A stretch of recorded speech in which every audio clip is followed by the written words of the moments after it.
Govano Anambra State bụ Ọkammụta Chukwuma Soludo na-ekwu na ndị na-anọchite anya Anambra State na asọmpi egwuregwu bụ ndị tozuru etozu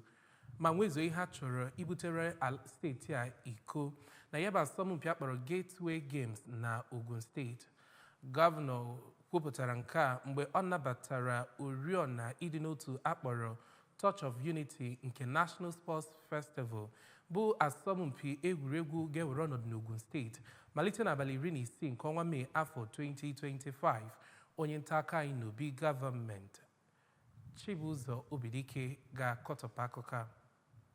Oge ọ nọ na-agwa ndị nnọchiteanya etiti nakwazi nke State Sports Commission ya nakwazi ụmụ nwoke nakwazi ụmụ nwaanyị nwere mmasị egwuregwu, Akanachi steeti a mere ka mmata na amụma egwuregwu a akpọrọ National Sports Festival bụ amụma gọọmenti etiti tụpụtara iji wee jikọta aka niile dị n'ala Naịjirịa ọnụ ngwa ngwa ka a nụchara agha n'afọ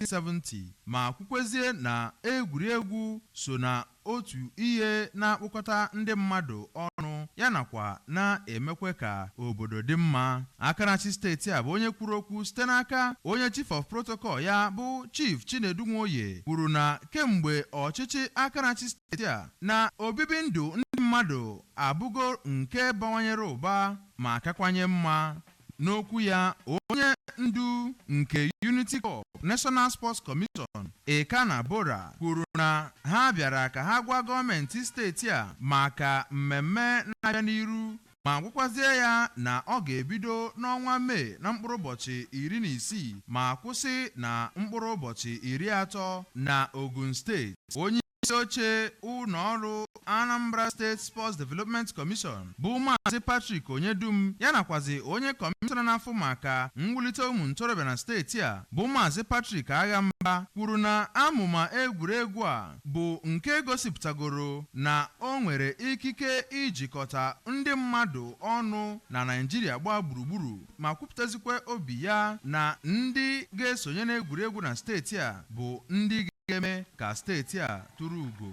Onye jikwe ọkwa onye tụrụ ugo na egwuregwu Scrabble na asọmpi nke emere na Delta steeti gara aga bụ Maazị Azụlụchukwu Ọkagbue nọrọ n'oge ahụ kwunwee njikere ya ịfụ na o jidesiri ike ntụrụugo ahụ o nweburu ma gwakwazie ndị otu ya ga-esonye n'egwuregwu a ka ha kwado onwe ha nke ọma ma na-echezi nkwado gọọmenti steeti a.